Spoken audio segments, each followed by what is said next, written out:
Welcome to Greenhouse Grower to Grower, the podcast where we talk to growers from across the greenhouse industry about market trends, innovation, their biggest challenges and opportunities, and more. I'm Brian Sparks, editor of Greenhouse Grower. Greenhouse Grower's April issue features a heavy focus on perennials, from new varieties to production tips. In the issue, we also address marketing trends, what consumers are looking for in new plants, and how growers and breeders are responding.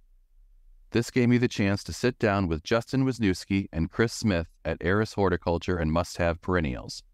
We talked about everything from the growth of first-year flowering varieties to how growers can better engage with consumers. Here's our conversation. Why don't we talk first about, some of the trends that you're seeing in this market that growers should try and capitalize on? Sure. Justin, would you like to speak to that? Sure. So I think, one of the things that we certainly noticed that's been going on for a long while, I think, is just the trend towards, an increased thought and integrating nature inside and being a bit more caring about being stewards for the environment. So, increase in pollinator habitats, native plants, things of that nature continually, are kind of in the forefront of the consumer's mind. So it's certainly something that we always keep in mind as going out and engaging with breeders and looking at new varieties. It's, I always tell Chris, I'm really looking for all these boxes to check, and the more boxes that I can check on any one plant, is it a native, or, obviously we don't deal in natives at all just because, we're an IP brand, but, is it a hybridization of a native or something that's going to integrate well and still contribute well to the pollinator community? That's, certainly, I think, a big trend that we're always looking at, and then I think there's certainly other lifestyle trends, and especially in the edibles market, I think that's something that we're increasingly seeing a lot of emphasis towards. So for us, it's taking a harder look at herbs and various perennial herbs that would fit well into our program. Are there some unique varieties that are coming into the market that, we can kind of capitalize on and get on board with those? I think there's some three real, big trends that I think we're seeing, in the perennial space. There's always the thought process of what's new and unique, and that doesn't really ever change. Right. That's, the trend's always what's new. And I think pretty rarely do we see like, well, what's really old and been around for a while. It's not, not on the forefront, but, of tapping into these lifestyle movements, I think that we see on such a regular basis, is really important for us. So, when we go out and we're snapping pictures or things like that, it's, can we get a picture of a bee? Can we get a picture of a butterfly, or show that, our plants integrate well into the landscape and are doing more than just sitting there and looking pretty? Yeah. I think is key, this multi-faceted approach of, what else does it do for the consumer? And I think that's something that's really important for us. Alan Armitage, our columnist, always writes about solution gardening, and just it sounds exactly, this is right up what he's talking about. It's not, plant just can't be pretty. What does it do? Right. Yeah. No, Alan's a great friend. And he's got a lot of great advice, and it's wonderful to, have somebody who is so influential, to be able to bounce ideas off of him, show him new things and things like that. So that's great. Yeah. You mentioned, Justin, the breeding side of things, and I know, there's growers and retailers working together. What about growers and breeders? How can growers and breeders kind of work together to make sure that, on the breeding end, they're coming up with varieties that, number one, are going to be easy for the grower to grow, and then are going to be of interest to the consumer as well? I think that's a really, really important relationship that takes place of, growers, I think, have a tendency at times to be hyper production focused, and that's well and good that, lots of plants, plant people think all plants are neat, but it doesn't always mean it translates well to a good commercial product that's going to be able to be successful in the marketplace and be successful for the end user, which is really, the key component in all of this. Is just because we think it's neat and just because it does really well in production doesn't mean the average gardener or the home user is going to find that same level of enjoyment. So, I think it's really important that everyone stays open and communicative as possible as we go through this process of research and development all the way to the end user, of making sure that everybody understands what everyone needs. And I think that growers and breeders, more often than not, look at production as the key inputs that are driving a product, whether it's issues with blight or viruses and diseases that they're trying to build in resistance towards, Sure. whether it's faster rooting times and things that are just going to improve the shelf stability of a product in any one way, shape, or form. Of can we make this a little bit shorter, and can we get that many more carts on the truck, versus what the end user really wants, the consumer. Of they really want something that's going to have staying flower power, and that's going to help contribute to the ecosystem around them. And I think it's important that everybody kind of keeps all of those factors in mind as they go through that process. That we want to build iron plants that can make it through the rigors of various production environments at different times of the year and different parts of the country. But at the end of the day, it's still got to have that level of interest and fit into all those tiny boxes that our consumer is putting together. So, Sure. keeping open and, communicative, and making sure we don't, I think at times, get too lost in the focus on production, that, it's not just about building in, resistance to some things that, that's not always on the end user's mind. And, I think those things are important going forward, because we can get blinders on sometimes to what's really happening out there in the real world, per se. When it comes to those consumer needs, what's your advice in terms of just how growers can just keep up with, trends and what's happening, and make sure that they're adequately addressing what the consumer is looking for?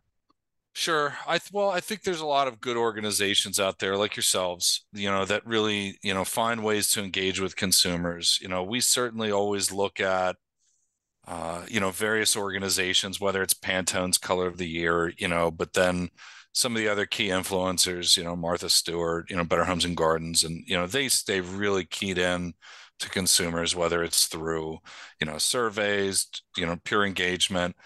I, for one, just love going out to the garden center and not being too creepy, but following behind people a little bit, just to hear what it is, some of those conversations, and talking to the folks that work in the retail center. I mean, that's, they're on the front line, and they really get to hear the questions that consumers are having, and what it is that's really piquing their interest, when they're trying out different end cap displays, what things really resonate well with consumers and kind of get out the door. Is, the more you can get out there, I think, yourself, and really engage with folks, you get kind of keyed in. I know Garden Media Group does a good report every year, the industry trends, and that's certainly valuable. And I think that they just have a wonderful team that goes out there and is looking at trends in the fashion industry, and whether it's music and things like that. And there just tend to be these movements, and fortunately, right now we're in the wonderful industry that's part of this, this cultural movement towards reconnecting with nature. So it's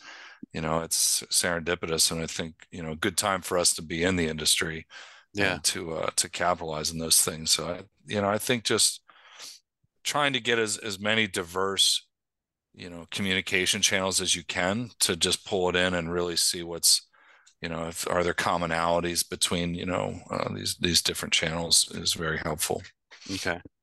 You mentioned, trying to get out there and visit retailers more. And, that's certainly important. I would imagine it might be a challenge in the springtime season when a grower's trying to get plants out the door, and then the garden centers are trying to get customers in and out the door. But that obviously is still important. What about as you get out of like the peak of spring and you're starting to look ahead to next year? So is there steps that you can take to work ahead to say, okay, what's, from a retailer's perspective, what are your consumers going to be looking for maybe next year, in the years ahead, and then what can we do to respond to that? Sure. And I think that, sometimes in the industry, we really try to push a lot of that information downward as best we can in the intellectual property space, because the reality is, for us, when we look at material, it's like a 5-6 year pipeline before something really, gets out the door. So we really have to try to be as keyed into that as possible as we're looking at new products and whatever those things might be. I think one, it's always easy for us to look to the past, especially those that have been around. To be able to, there is some, cyclical patterns to some of this, of what we see, as far as trends in the industry. And I think, when we're looking way ahead, it is really important to get out to the big trade shows and to really get together in the industry and, kind of, hit the pavement and do those things. I would say that certainly is an area that I would want to learn more of, growers. We do our own forecasting, right? And we work really closely with our supply chain partners and so forth. But when it gets down into the IGCs, the channels do become a bit limited as to what, where you can get information and how it's gathered. But I know I personally rely pretty heavily on whether it's social media influencers. I just try to follow the garden writers that are, going out and engaging the public as well. Sure. And as well as just organizations like yourselves that are doing a lot of the legwork for us. Cause like you said, we get too busy, it's that travel season hits and, it's run. And it's nice, getting out there on a Saturday is different than getting out there 5 days a week or something and really engaging folks. So it's, I think that people really have to be creative in what's going to fit, their needs and their time schedule and constraints and get out there. But fortunately, I think social media has played a big part of that, of, who can you really follow that's keyed into trends, right. And then taking that, with a grain of salt, knowing that, paid sponsorships are becoming an ever more increasing trend, that, just because we think somebody's a big influencer doesn't mean they're not getting a little cash on the side, and that's well and good. I'm saying we won't do it or don't do it. It's just the way of the world at times. And but paying attention to those things, I think, is really helpful too, is how keyed in are you to social media. Yeah. I'd like to just add, from the marketing standpoint, what I'm seeing is, and just a lot of the conversations we've had internally about our perennial plants, there's trends towards looking for more compact plants that are great for functional use in pots and containers. The usage of the plants is important. And, like we look at the way the plant is growing, the color, the size, the number of flowers it produces. People like to see lots of flowers on a plant.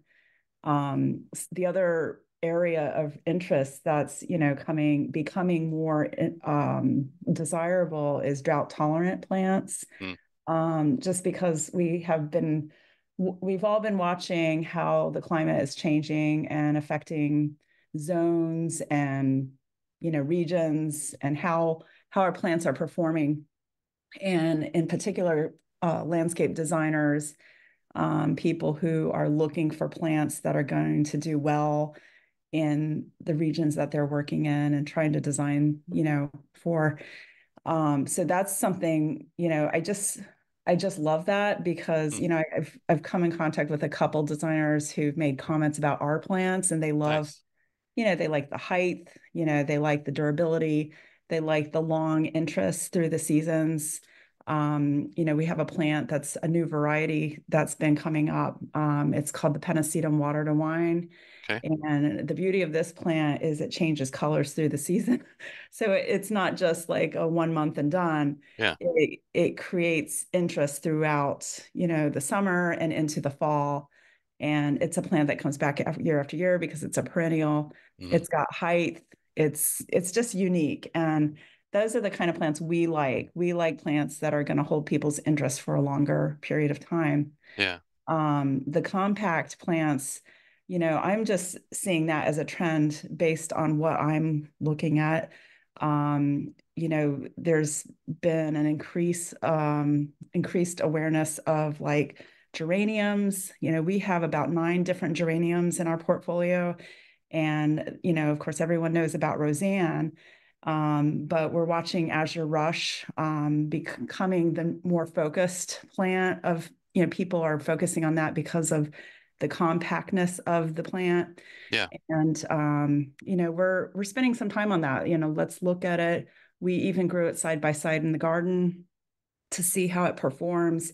We're going to do that trial again this year and just watch it. Color is another thing, they love plants that really stand out in the garden.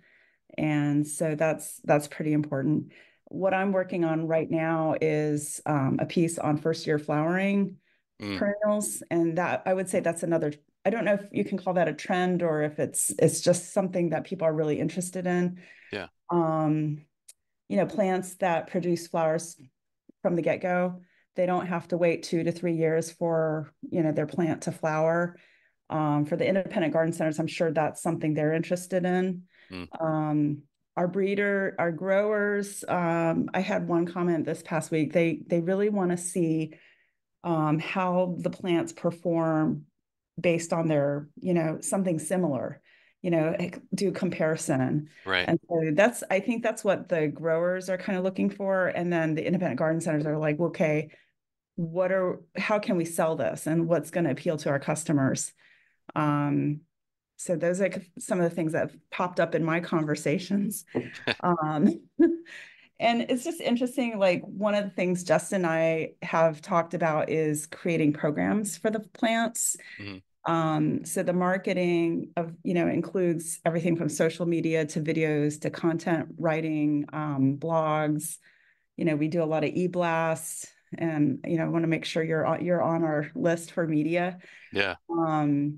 And of course, new varieties are always interesting, but the program idea is where you kind of group I don't want to say categories, but certain plants fit into a different program. Like if we're talking about Western landscapes, or if you're talking about, cooler areas, climate areas, what plants do well in those regions. Again, first year flowering would be a program.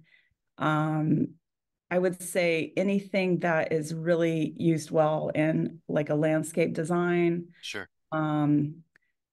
Those are some of the programs I'm thinking about right now. I'm sure there's more, but I think that's going to be a trend in marketing, is for the IGCs to sort of, okay, so these plants fit into this program, and we can kind of put them together because our customers are looking for this type of plant.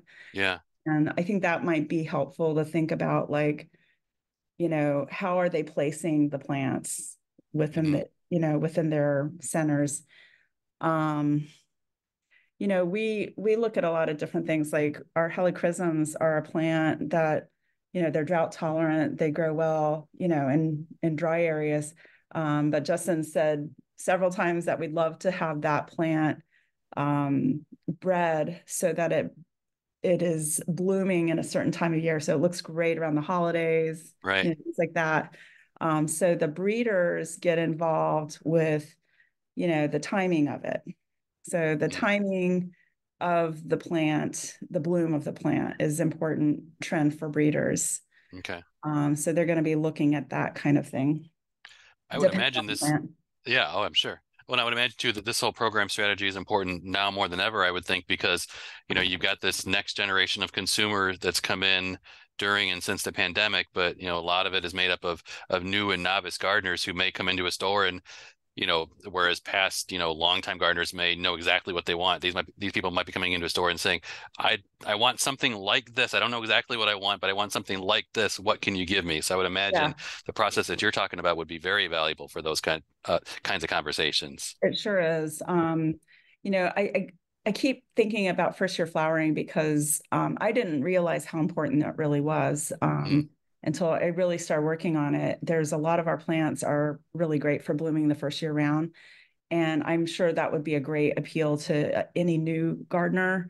Some of the other things of interest are deer resistance, and of course, pollinator friendly type plants. Those are, programs that we could kind of say, okay, these are great plants. If you live in a wooded area, if you're looking for shade, shade plants.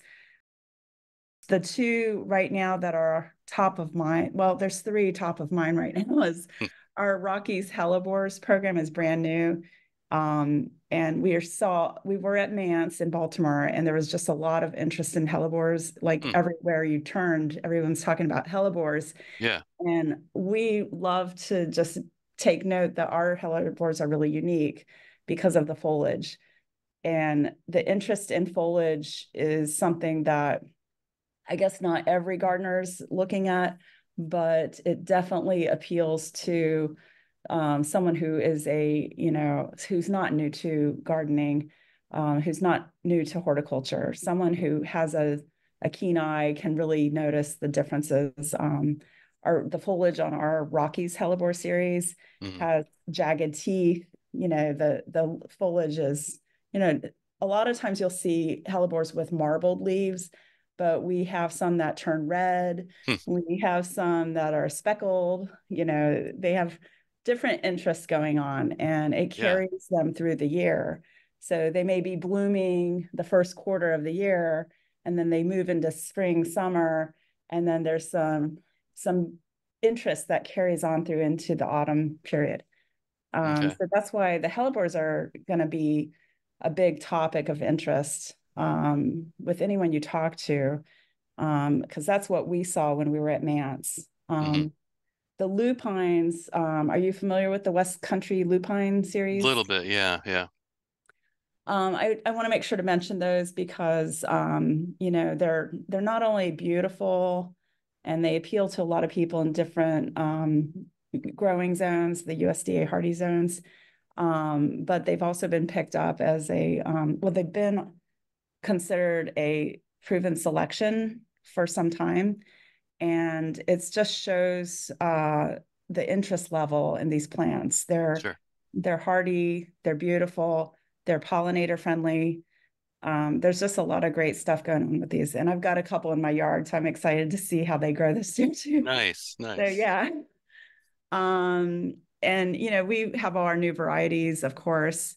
But one thing I like to point out is our Buddleia butterfly gold, because we did a trial at our facilities in Lancaster, and we had, I don't know how many, maybe 7 or 8 different varieties of Buddleia. And our Buddleia butterfly gold is fantastic because it has variegated leaves and it stands out. Like you can see it from a distance and you're like, that's the one. And it really is beautiful. It has beautiful purple blooms. It attracts butterflies. I'm seeing that as a winner, an up and coming winner for our gardens. Nice. So I sent you a lot of information to weed through, but the top 3 would be those, and then of course our geraniums. We love those too. But yeah, and all that information was really helpful too. So thank you for sending that in advance. Feel free to use any of that, anything that can help. The only thing I didn't mention in here regarding the marketing is, we talked about social media and content marketing and photography is very important. We really, as a whole, our industry needs to continue getting better photography across the board. And we are definitely focusing on that this year with getting new photography. But another thing that's going to be important is videos. You just see a lot of people doing, video webinars and talking about the plants, how they grow. And I think that's a great way to interact with people. But in terms of like the IGCs, what we'd love to see is them using the programs for the plants that we talked about earlier, and then also promoting them on social media. Because I look for that. Like when I'm out looking for our plants, I'm like, who's carrying it? Who has our plants? And I want to see it on social media. I want to see it on their website. And the better the photography, that makes me happy. So that's what I want to see. Oh, the photo or the video can make all the difference in the world. I mean, there's no doubt about that. Yes. And it takes time, I'm in the process. I've made some videos, and I'm trying to add videos as I go, like as I create them, add them to the website. So when you're looking at a page, you'll not only see the plant and you'll see all the details about the plant and a description, but you'll have links to a sales page, a culture guide, and hopefully a video for each variety. Nice. So that's what we're doing. Okay. Yeah, and it's all important. So videos and programming would be what I would say for marketing. Okay. I'll ask. I'm sorry. Go ahead, Justin. I'm sorry. No, I was just going to say, I think that, one thing that's always a challenge for us, as we go through this, because we are a global organization, is keeping an eye on trends overseas, which is not always aligned with what's happening here domestically, and that always creates some complexity. So it's we're always trying to make sure that we're finding material that's going to fit both markets as best as we possibly can, because first year flowering is super important. We're starting to see almost an increased trend going backwards in Europe, where they are really looking for more vernalized material, and that they're finding that vernalized perennials are having more staying power and resonating better with the consumers, because they're getting a more established root zone, and can really kind of keep it for 5-7 years versus this 2 to 3 that we're seeing with some of these first year flowering varieties. So there's you got to stay on your toes, I guess. It depends who you're talking to. Yeah, it's interesting trying to, you see a trend emerging, but then you got to decide sometimes probably quickly, is this going to be something that's really going to last, or is it just, a temporary thing? So, yeah. All right. I'll ask one more question of each of you then, and it's kind of a theme that we've been positioning throughout all of 2024, and that's really about the future of floriculture and the future of this industry. So I'll ask each of you your thoughts on, just on a personal level, what are you most excited about when it comes to the future of this industry that you're in? And this could be this year and the years ahead. I like that question a lot, because I get excited pretty easily when it comes to plants, because this is what I focus on every day. We've talked about drought tolerant plants and plants that, can be durable and withstand difficult weather and things like that. But I think as the industry moves forward, there's going to be an interest in unique plants that, that are not always available everywhere. So people are, as they become better gardeners, as they become more familiar with horticulture, there's going to be a desire for more unique and, dare I say, rare plants. Yeah. Okay. I think I'm most excited to kind of watch kind of two things. I think one, automation and the inclusion of AI and what that means for production, and secondly, kind of tying into that, what that means for diversity in genetics. That we recently saw the announcement of this new tomato variety that where they borrowed some of the genes from snapdragons and were able to include the darker purple producing genes that increase the it's escaping me what it was, but it was like an antioxidant, basically increased the amount of antioxidants present in the variety.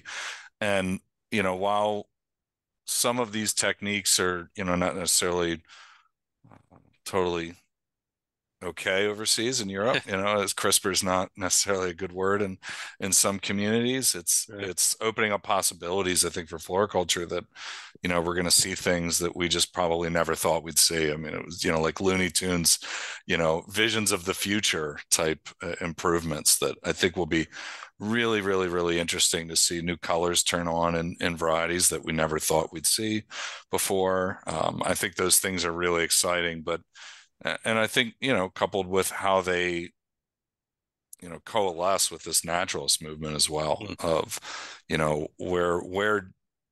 where does the world of ornamental horticulture fit in with this naturalist movement, and what's that look like in 10 years, I think is going to be interesting, because I don't think that everyone's just going to go back to just only growing natives and doing that. I think that, the ship has probably sailed on that. I think it's important. I think it's a, real important movement. It's near and dear to my heart. Yeah. But at the same time, people want unique plants, and they want plants that are going to allow them to have some ownership of it as well, and feel good. But, what's going on with automation is just amazing, and it's astounding to see what that's doing for the challenges that we face in the industry, labor challenges and things like that. And how young people are really shaping that future. It's really amazing. So. I know I'm really excited to get to see the point where automation and AI become something that can really become grounded in a greenhouse too. It's like we've been talking about it for years, but it still seems like such an abstract concept. It's getting closer, I think, as more growers are looking at it, but I don't know if we're quite there yet. But when it does happen, there's potentially ways it'll rapidly innovate the industry. But It's going to take, more development, more buy-in, I think, and just an understanding of really how it works, because it's such an abstract concept at this point, I think. But it's unique. We have 2 auto sticking machines here. We have 2 ISO machines at Greenleaf's facilities, and it's been neat to see the onboarding of those and what material can they work with, what can't they work with, and then how does that influences the decisions of the growers when they're looking at XYZ varieties of, is this going to work in my automated production model, and is it not? And is that going to then further drive what the consumers ultimately get to see? Because we've conventionally not been a big box kind of organization of, when we look at plants, we're not hyper focused on, is this going to work in a Lowe's or Home Depot or Walmart? We really look at the end user of, we've always brought great garden plants, and that's what we focus on. So it'll be interesting to see how automated production models influence that, to the more interesting, unique varieties get squeezed out because they don't necessarily fit in with that model. So that's something that's a good point. Keep an eye on. Yeah, if it doesn't, work well on a sticking machine, that means somebody's got to physically do it. And I think eventually will be organizations that just won't do it. Thanks for joining us. You can learn more at greenhousegrower.com. Please subscribe to this podcast wherever you listen, and please leave us a rating, as it helps other podcast listeners find the show.